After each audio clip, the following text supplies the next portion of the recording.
sharing a what I thought on stuff I bought. I believe this is number 4. I'm basically gonna look back at an old haul and reflect on what I really liked from the haul, what I didn't like, what I haven't really worked on yet or tried out too much yet. And just basically thoughts on those products, because sometimes with hauls you never really get to see what people think of those products again. They get hauled and then people just ignore them unless they end up in a favorites. I don't tend to do too many products I regret buying videos, so a lot of these products don't get mentioned a ton, so I thought I would go through and share with you guys what I think on these products. So the first thing that I mentioned in that video was my IKEA Alex 5-drawer set, and I had 2 5-drawer sets and then my desk. And so that is actually what I'm filming on right now. That's where I sit to do my makeup every day. I really like it. I kind of wish I would have gotten a different top that I could wipe off a little bit easier. Sometimes makeup gets onto my white top and it's harder to clean off. But overall, I'm really happy with the desk and the drawers, and I think they work out perfectly for my makeup collection. So I'm happy that I got those.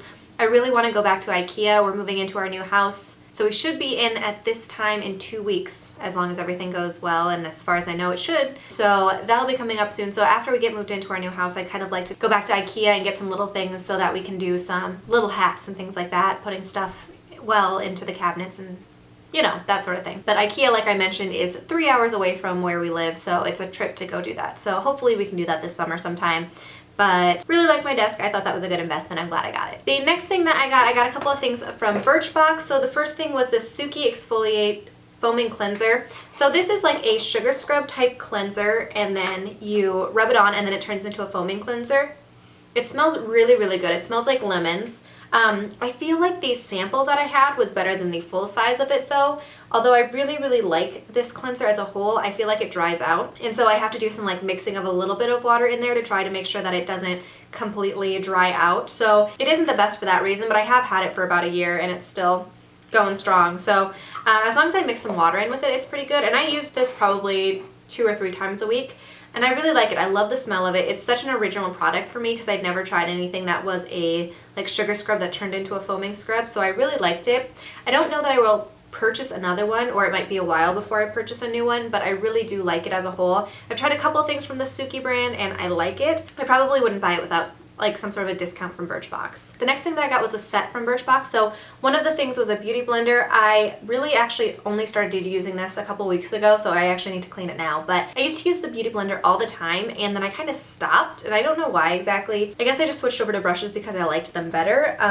So I don't necessarily feel like I need the beauty blender anymore, but it's nice to have. With that, I also got this Jouer Matte Moisture Tint. This one is in linen, which I've actually been using up in the last couple of months. I had not really touched it until I began my Finish 7 by Spring.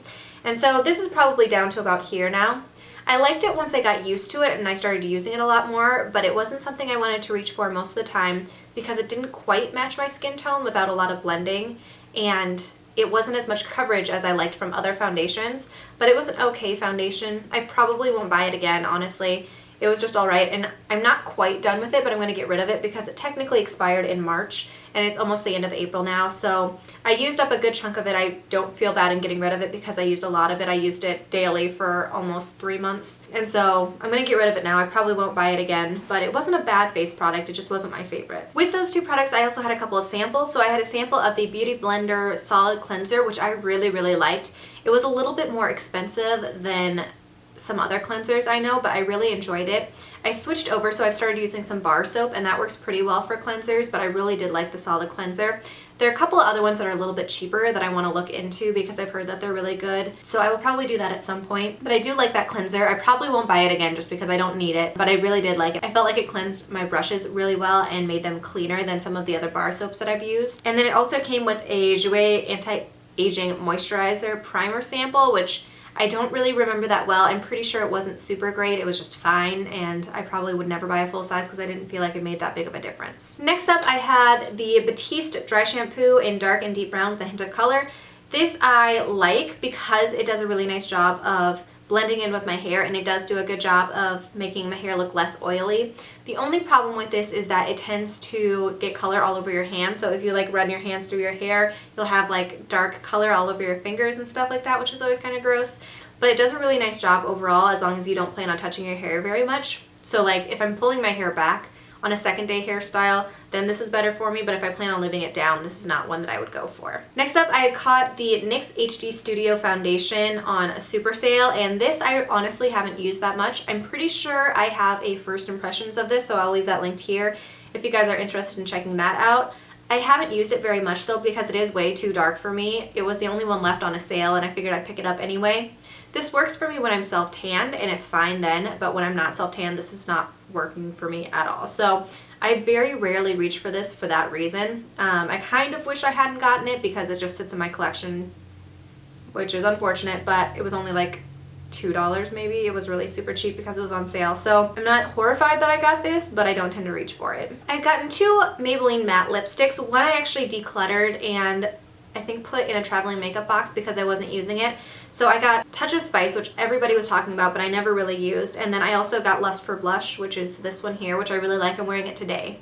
And I'm a big fan of this one. I'm glad I got this one. And this is one of the few matte lipsticks that I have that I feel like I can wear without feeling super dry. A lot of people love that matte lipstick trend right now, or the liquid lipsticks and stuff like that. I don't love that trend, but I do really like this matte lipstick because I feel like it's not so drying and it looks nice on my lips and doesn't make my lips look gross. So I really like this one. Then I bought a couple of things off of the Urban Decay website. I bought a 2-pack of the All Nighter setting spray, which I've used up both of those at this point. I really do like the All Nighter setting spray. I feel like it helps my skin stay a little bit more matte and it helps my makeup stay on a little bit longer. I've been using the Maybelline Master Fix by Face Studio makeup setting spray, and I don't know that this works as well to keep my makeup as matte. I feel like I have to touch up a little bit more and use oil blotting sheets a little bit more. So I think at some point I might go back to that. I need to check if the double pack is still on the Urban Decay website because that is so much of a better deal than just getting the 1-pack at like Ulta, because I think it was way less expensive for the 2-pack to get those together. So I will have to check that out again on the Urban Decay website, but I really do like that makeup setting spray. I thought I would try the drugstore alternative, but I don't think it quite matches up. The next thing that I have is actually the powder I've been using recently. This is the Urban Decay Naked Skin Ultra Definition Powder Foundation, and mine is in Fair Neutral. So this is the powder here. I really like the powder. It's pretty high coverage, but it doesn't feel too heavy on the skin. I really like it. The only problem with it is that I feel like I can't use a brush with it. I have to use this pad here because otherwise it kicks up way too much powder. So when I use this, I feel like it does a really nice job of setting my makeup and making my skin look a little bit more flawless. So I have pretty good pan on it now. I really need to wash this little powder puff though. So that needs to happen, but I really like this powder. I don't know that I will buy it again. I recently had a Physicians Formula, like the CC Plus powder that I really liked, and I feel like it's almost comparable to this one. I feel like they work pretty much the same way, but that one's a lot less expensive. So I may or may not buy this one again, but I really am enjoying using it now. Then I got a couple of samples of things. I got the Urban Decay Pore Perfecting Primer, which I don't remember loving. I feel like it was a thicker primer, if my memory serves right, and I don't remember loving it. It was just okay. I don't think I had any urge to buy that one. But there were also samples of the Urban Decay Skin Foundation, or Naked Skin Foundation, which I actually ended up buying in the full size. I wore this on my wedding. I went in a darker shade because I was self-tanned, but this one is in the color 3.0, and I really do like it. It's not as full coverage as I like on my skin a lot of the times because I have a lot of bad, breakouts and things like that. So I usually like a little bit fuller foundation coverage, but this looks really nice on the skin. It looks pretty natural. It holds up decently to my oils and things like that, even though it is a thinner foundation, but I really ended up liking this more than I thought I would. I mentioned that I got a Nivea Cocoa Butter body lotion, which I actually really liked. That's completely gone. I used that up probably in a couple of months, and I really enjoyed it. It smelled really good. It moisturized well. I've been using up some Bath & Body Works Triple Cream Moisture Body Butters, I think they're called. So I've been working on those in the last few months, but I really did like the Nivea lotion, and I would definitely go back to it for as inexpensive as it was. It worked really well. Then I mentioned that I got a Soap & Glory set. In that Soap & Glory set, there was the Hand Food hand cream, a Righteous Body Butter, and then the Sexy Mother Pucker lip gloss. The lip gloss I actually decluttered. I can't remember if it was this year or last year, but I've decluttered it at some point because it just hurt to use. It smelled kind of weird. It hurt my lips to use, and I just didn't like it, so I actually got rid of that one. I love the Hand Food. I think the Hand Food is one of my absolute favorite hand creams, and the Righteous Body Butter is also one of my favorite body butters. I think both of those are super great. I went on a Soap & Glory kick for a while where I bought a bunch of little sets, so I've been working my way through a bunch of the little sets like this. So this one is the Sugar Crush scent. And I also have a hand food here in the Sugar Crush scent. These are not the ones that I like very much. I like the original scent a lot better. The Sugar Crush one is almost a little bit gross to me, and I'm not a big fan of that.